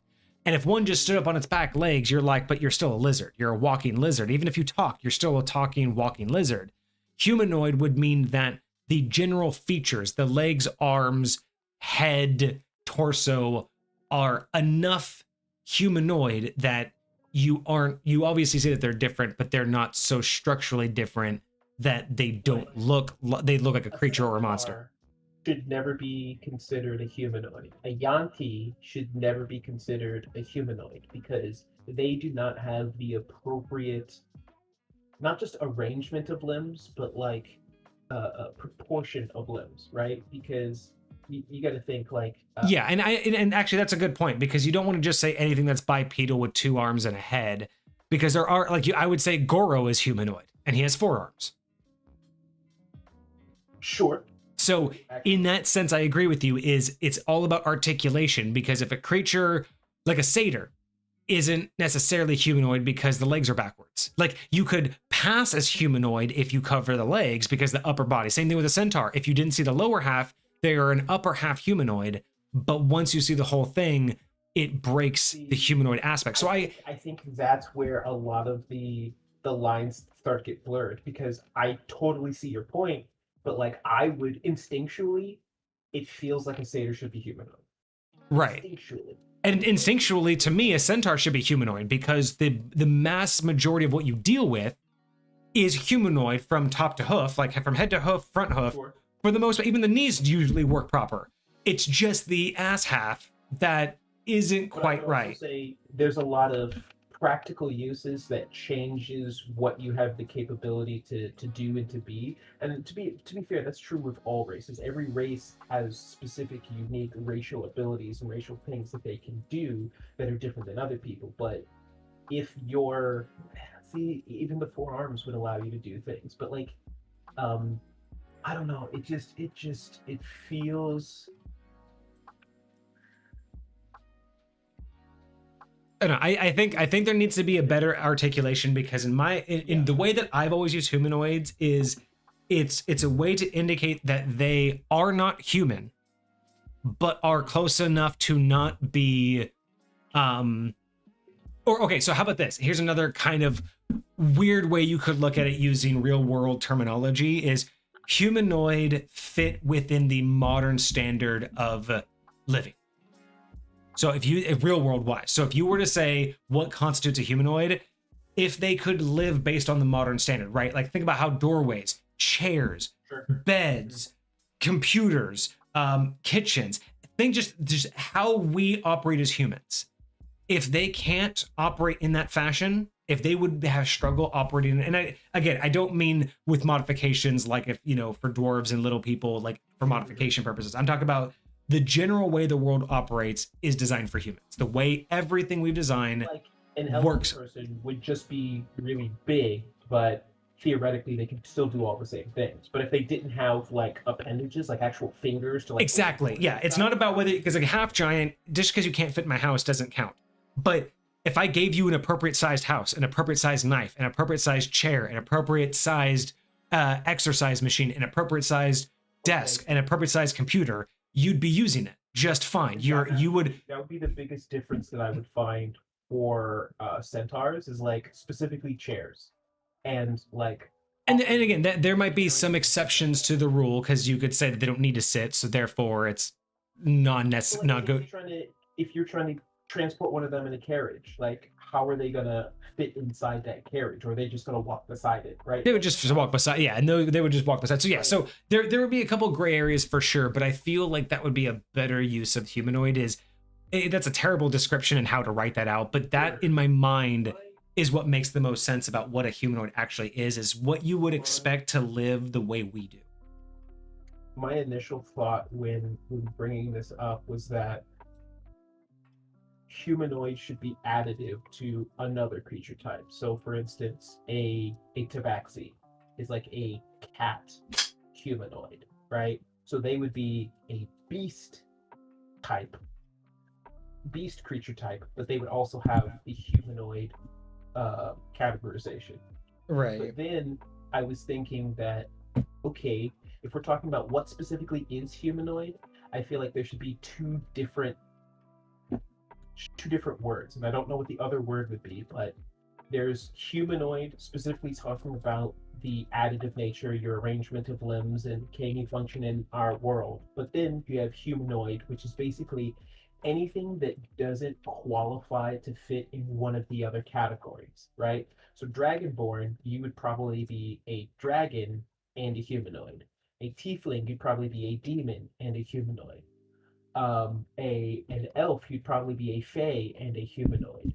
But a dwarf, I don't know what specifically other creature type you'd be considered. A halfling, what other creature type are you considered? A trident, you could be, you know, amphibious of some sort and a humanoid, right? Like there are elements that you could do, like genasi. They would be elementals and humanoid, right? And so like a lot of them would have those additional tags, but I feel like some of them wouldn't. Humans wouldn't have an additional tag. They're just humanoid, unless you want to call anything that isn't one of those other categories a beast, which theoretically, because, you know, in our culture, humans are mammals, right? And plenty of beasts, you know, your cat's a mammal, right? So like there's plenty of crossover there. So you could just consider us beasts with the humanoid tag. But that was my initial thought process when it comes to a lot of that stuff. But that's a fucking cat. Hey, came back for the show, man. Came back for the show. All right, but yeah, I agree with you. Humanoid just needs to get fixed from D&D's point of view, but I do love the speed. I love the 25-45. I think that's beautiful. I think that is exactly what we want to see normally. And then we get to its only ability, hold breath. You can hold your breath for up to 1 hour. Water's calling. Oh, okay. So there might be a couple of. So yeah. So hold breath up to 1 hour. I love that. I think that's great. I wouldn't mind if that like upgraded. Like, I don't know how long otters normally can hold their breath, but it would be cool if that went up by like 10 minutes or by half an hour every level, or you know, basically upgraded it to a point. But I like that. I just think being able to hold your breath is phenomenal. Water's calling. You know the shape. You know the shape water cantrip. Ooh, that's really cool. Oh, did I not? I didn't separate those very well, did I? I'll have to fix that. Starting at 3rd level, you can cast create or destroy water with this trait without requiring a material component. Once you cast a spell with this trait, you can't do so until long rest. You can also cast the spell using a spell slot. Wisdom or Charisma is your spellcasting modifier.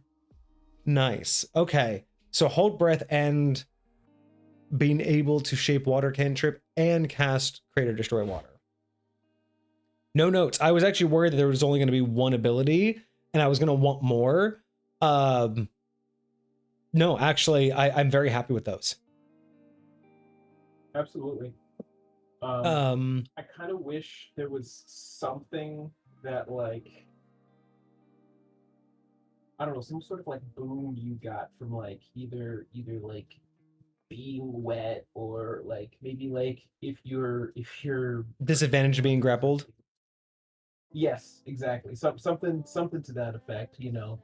Something like simple, something easy, but like something that could add an element of strategicness to using this character and taking advantage of some potential booms that they could have. But overall, I really do love what this does. It's super simple, it's very straightforward, and I don't feel super wanting. Like I said, maybe a little bit here and there, but I don't feel like it's missing a whole lot. So I think that also lends to a good idea that it would be great to have condition-based abilities.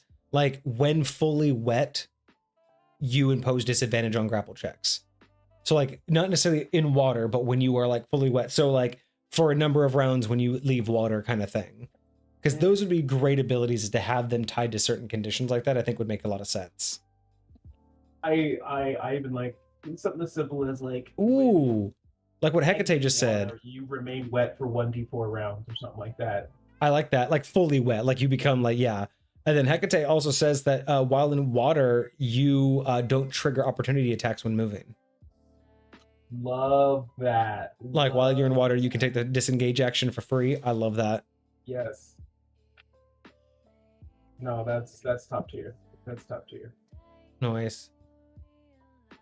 Nice.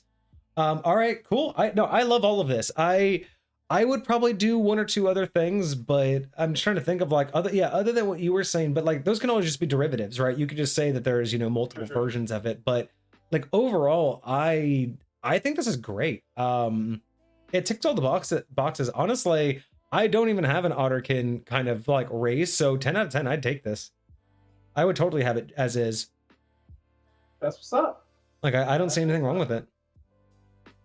Yeah, straight up, Des, 10 out of 10. Good job. We freaking love it. Good job, Des.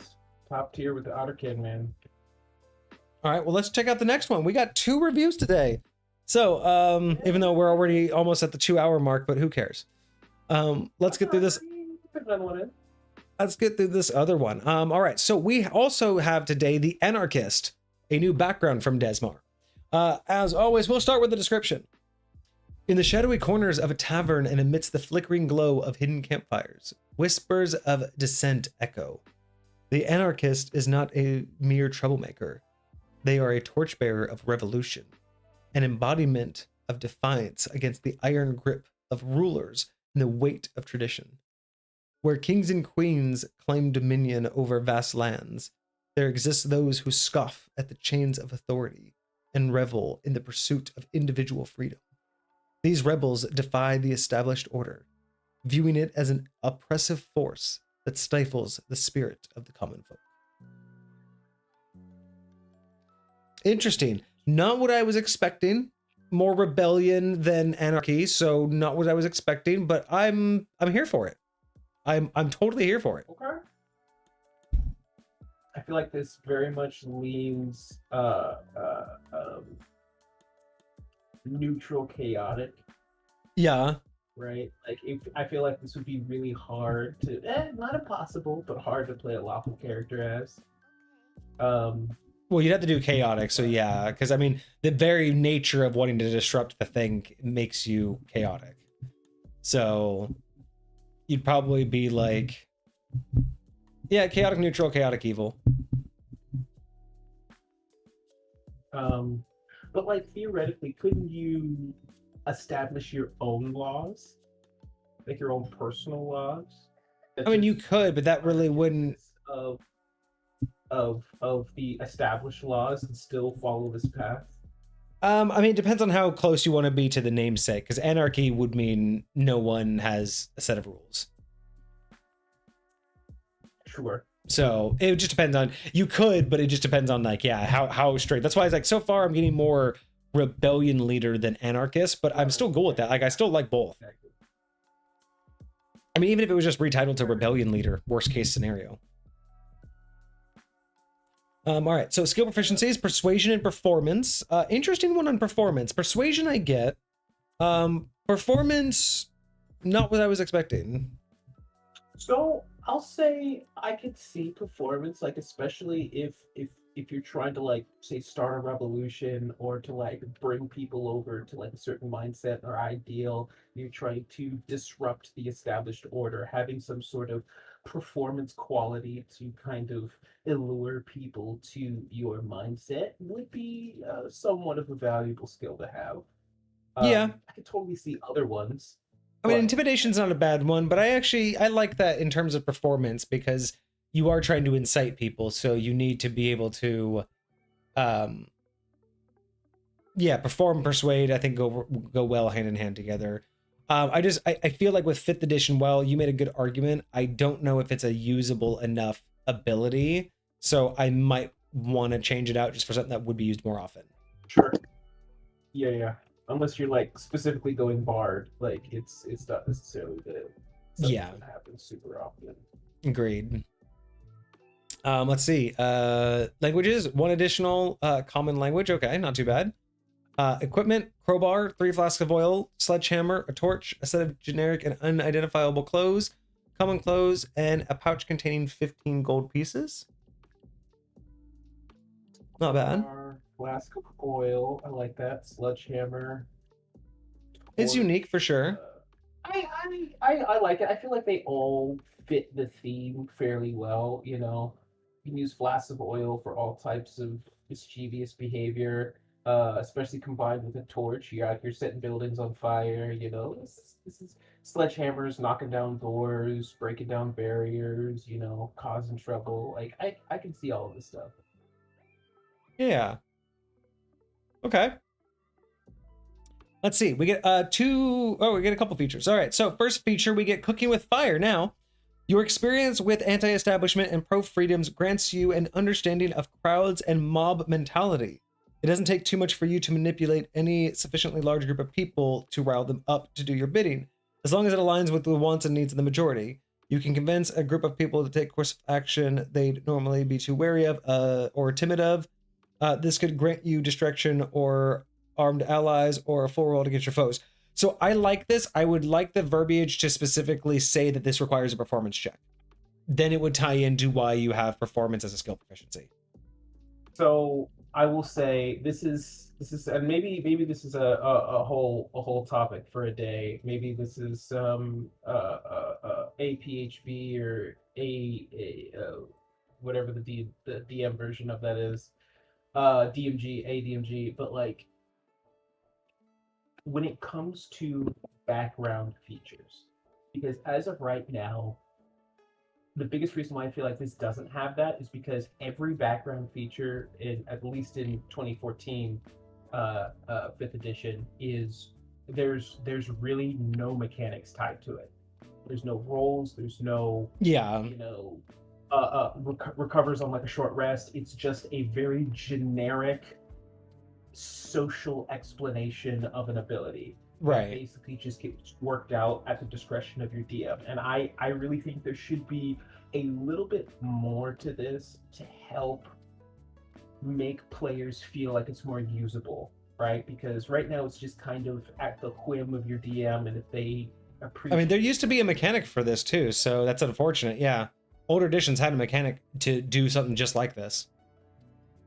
Um, and I think this is cool, but like just in backgrounds in general, like every background feature just feels so like it's Yeah. almost irrelevant which background I choose. I almost never actually get to use that feature in game. I never get to like actually interact with that feature. The most I get out of my background is proficiencies and maybe a language or something like that, Or right? it's already pre-built into the story, so it's not really something that you got to use. It's just as part of the story in OL. Like, oh, one of you is an acolyte? Cool, you guys know this person. Like, oh, great. Yay.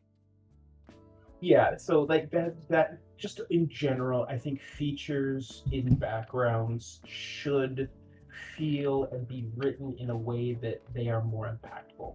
Yeah, And I think right now they're just not, and that kind of sucks. But you I know, agree. for what this is, I love the concept. I love the idea. I love because a lot of them is just like, hey, I know a guy, I can get some information, this and that. Maybe I'll have a place to stay, you know, depending upon. But this feels a lot more. Yo, I'm rallying people to my side. I can start a revolution. I can create a whole distraction. I can get a whole bar riled up and to like go run out and do something to like cover my escape after doing something super shady. Like I feel like the realm of possibility for what's here Oh yeah. is huge. As I say, Um, like they used to be a mechanic, which is just unfortunate because this would play right into that mechanic for um like a group reaction. Like there was actually a reaction mechanic to where you could sway the tensions of crowds, so you could actually like do, there were spells and other abilities that used to do stuff like this where you could actually like make a crowd calmer or more excited with a spell. So there's a lot of room for this. I like it. All right, we get some information. So building an anarchist character. Building an anarchist character. Anarchists are typically rogues or bards and might have any subclass. Those who grew up in poverty or those who have received enlightenment education may adopt these beliefs.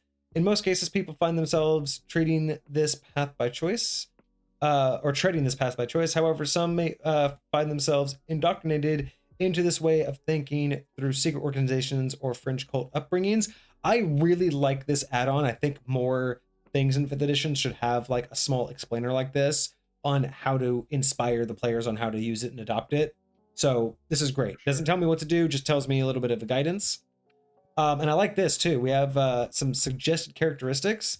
Adventurers who hold these beliefs tend to harbor animosity against authority of any kind and develop quirks as a result.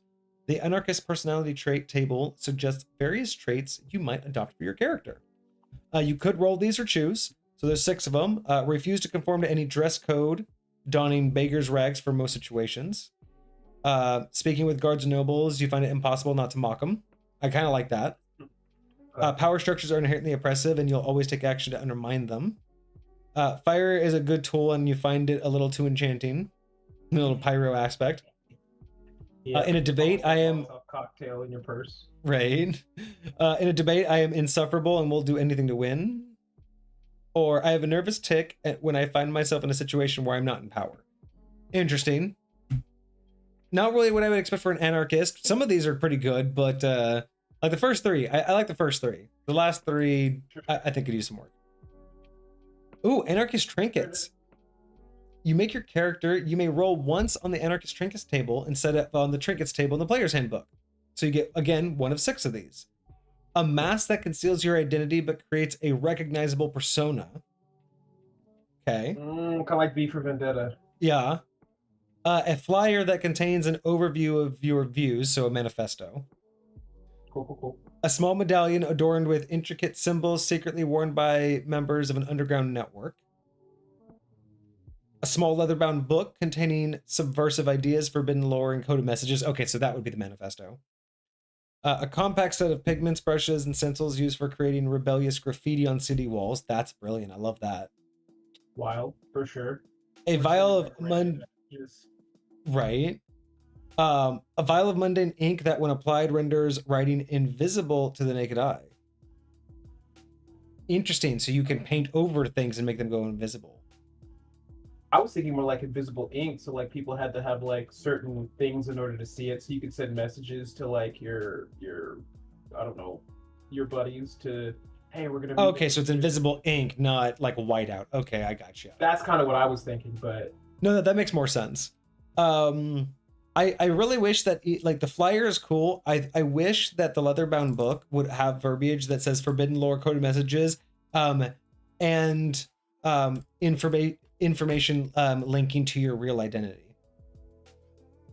oh, Like, so it would just be even more so of like a role play thing of I can't let anyone read this book because you could figure out who I am if you did. especially if you got that, especially if you got the mask one earlier, because I really like that one. So this is cool, man. I like this.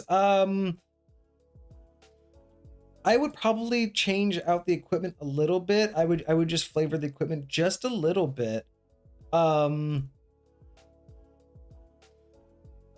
would probably also name it something different, but this is great. I like this. This is a great background. Damn. Something like the rebel. Yeah, you know, this is more rebel, you know, like, yeah, rebellion leader or something. But otherwise, this is cool. I like this. This is a 9 out of 10. Giving you Han Solo vibes. It really is. This is way more Han Solo than V for Vendetta. Okay. So yeah, 9 out of 10. Good job. I would use something very similar to this. We like it. We like it. 2 back-to-back high scores. Get you some, Des. Fuck yeah, man. That wasn't bad. And a good long tangent. And I got some kitty cuddles. That's right. That's right. Hi, bud. Are you just the happiest person now? Oh. Hi.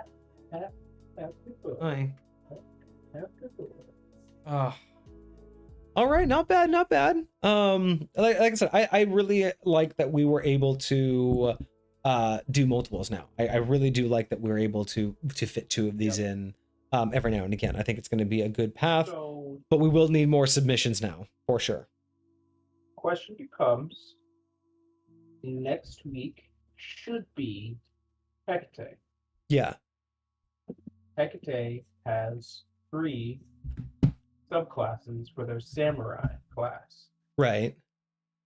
Do you want to try and do all 3? Because we did do all 3 of who was it? Was that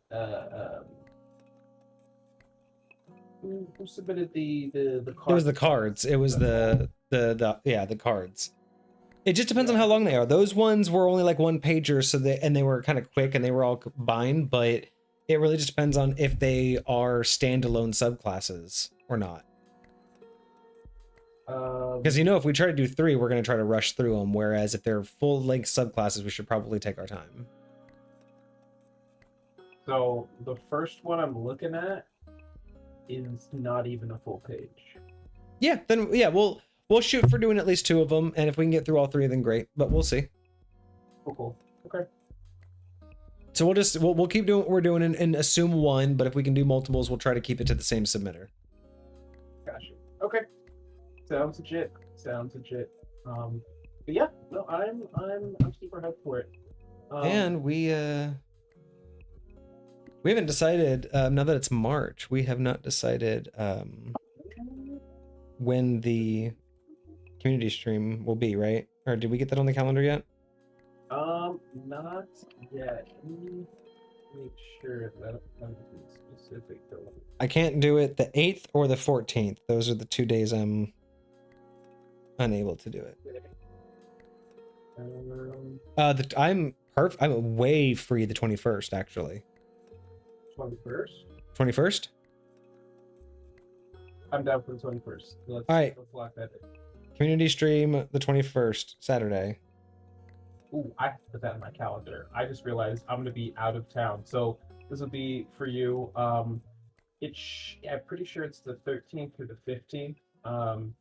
Okay. I have a camp that I'm going to, so I will miss not this Friday, but a week after that. Oh, so you won't be here for Poker Night. Damn. Is that really the same as Poker 14th, yeah. 14th is Poker Night. Yeah. Yo. Oh, that's disrespectful. That sucks. But yeah, I just remembered that was happening. Or that's all right. I didn't have the dates for that, but until recently, but Yeah, that's okay.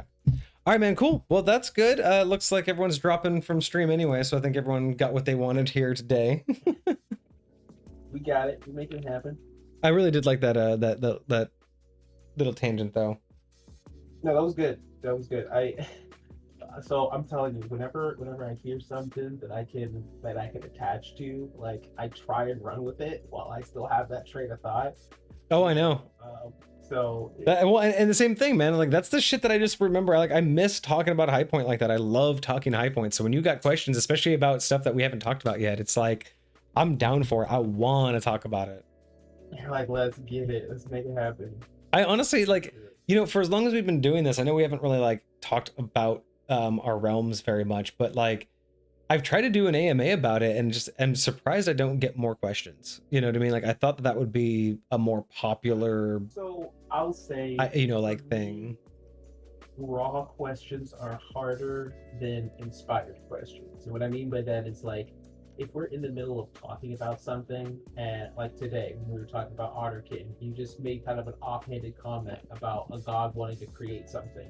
Like that inspires me to ask a whole bunch of other questions because okay, now that like opened up like a specific door for me in my mind. I think that's something that helps out a lot when it comes to trying to give questions and like actually do some investigation of that sort, right? Yeah. You're trying to say, hey, I want to know more about this. Well, all right, like I could go like a million different ways. So like, which one do I end up choosing to go? Yeah, and I'm like, okay. I meant more from like just like the audience and everything. Like I was really hoping that like, quite, you know, people would be more interested in us talking about that.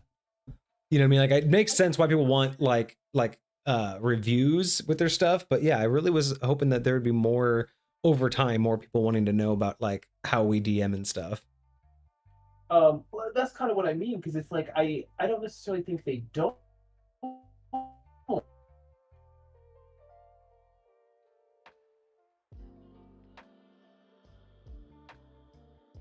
Oh, your audio cut out. We can't hear anything. Yeah, all your audio's out. Literally nothing happened. Oh, is it just my internet? Oh, okay, there you are. Now you're back. Yeah, it must have been my internet. So I'm like, literally nothing changed. That's wild. But